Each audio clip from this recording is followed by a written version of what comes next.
So that common question came up again recently from a young teenager at school. So he was asking me, reached out to me and said, I need to know about toxic masculinity because the teacher at school has told me I'm inherently toxic for being male. What an abomination that is to say to somebody, something like that. And I think it's a big misunderstanding. So, toxic masculinity started on the fringes of social media before it became adopted into the wider media, in schools, clearly, the world of psychology now, and beyond. It's become an accepted saying. I don't like it, I don't believe it exists, no more than I want to hear about toxic femininity or any of those issues. I don't believe they exist. I think we're looking at one root cause because I know from my own childhood that toxic masculinity is a nonsensical term because actually it's the absence of masculinity that's toxic. It's men that cannot have honour, courage and integrity. That's what we're really looking at. So to me, the terminology makes little sense. Actually, it makes no sense because I've learned through hard experience it's the absence of masculinity that's really toxic. So women, children and men, they don't have to fear strong men, but we should definitely fear weak men. And what are weak men and what are weak women? We can all, maybe a more accurate term would be to call it fragility, the inability, the irresponsibility to be better than where they are and who they are.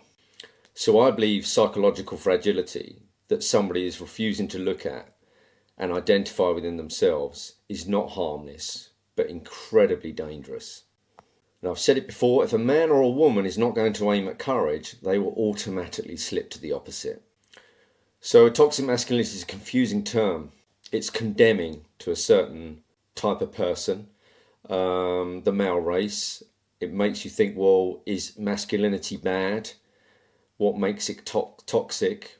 But once again, I reiterate the point, especially for young guys watching this, because I know what you're being subjected to, because I hear it every single week from multiple clients, is it doesn't exist. Just be the best man you can be. Aim for courage and everything that stands for, looking out for other people, service, integrity, bravery, a sense of honour about yourself and compassion, and let your life unfold from there. And you won't have to pay any attention to terms like toxic masculinity because you won't be embracing the absence of it. So both men and women cause harm, but in different ways. Women have their own techniques of causing harm if they've got that internal angst, that unidentified, unprocessed internal angst. They will do it in different ways, more emotional ways. And men will be more physical, they'll be more controlling in their own way. But these are not due to toxic femininity or toxic masculinity, they're due to fragility, insecurity. That's what we're really looking at here. So we're back to what I've covered before. It happens when people will not see themselves as they really are. They refuse to be vulnerable enough to see themselves as they really are. The character they've created, the jealousy, the bullying, the manipulation, the selfishness, the greed. The only way out of those is to see it in yourself for what it really is. If you refuse to look at them and say, well, that's not me, I'm refusing to look at that, then there's no way out. And you become more fragile, you become more you start to exhibit more toxic behaviour. And that toxic behaviour, they are aware of it. That's why you get so many people displaying a fake virtue. We see it in political leaders now all over the world, don't we? They display a fake virtue while their actions are completely different. And the constant burdening of their problems onto other people, the constant blaming and the constant manipulation onto other people, which is why they seek to control as many people as they possibly can, because they have absolutely no control over themselves. And as Carl Jung said, they often have extremely dark, powerful shadows, unprocessed shadows within themselves that are driving these behaviours and actions ahead. And they're also driving the inability to look at themselves as they really are. And if you deny your own darkness, then you will embrace your capacity for lies and malevolence and cruelty. You will embrace them all.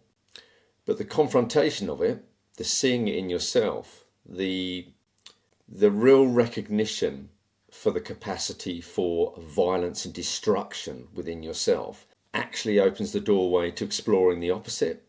And this is the terrible situation we have in the world at the moment, is throughout the entire political spectrum, is, and hence the saying, weak men create hard times, which is what we're in now, because they will not and refuse to see themselves as they really are. And that means that everything they contain that's damaging and destructive is cultivated. So the greatest lie is not the untruths we speak, but the identity and character we've created from which these spoken lies are projected from.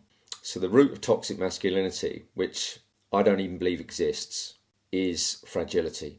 And that's not determined by any sex. It's determined by a societal encouragement to degrade yourself morally and be less than what you possibly can be. So I'm going to explore another video on how you can't find virtue within society, because society is set up to be immoral, and we can look at that next.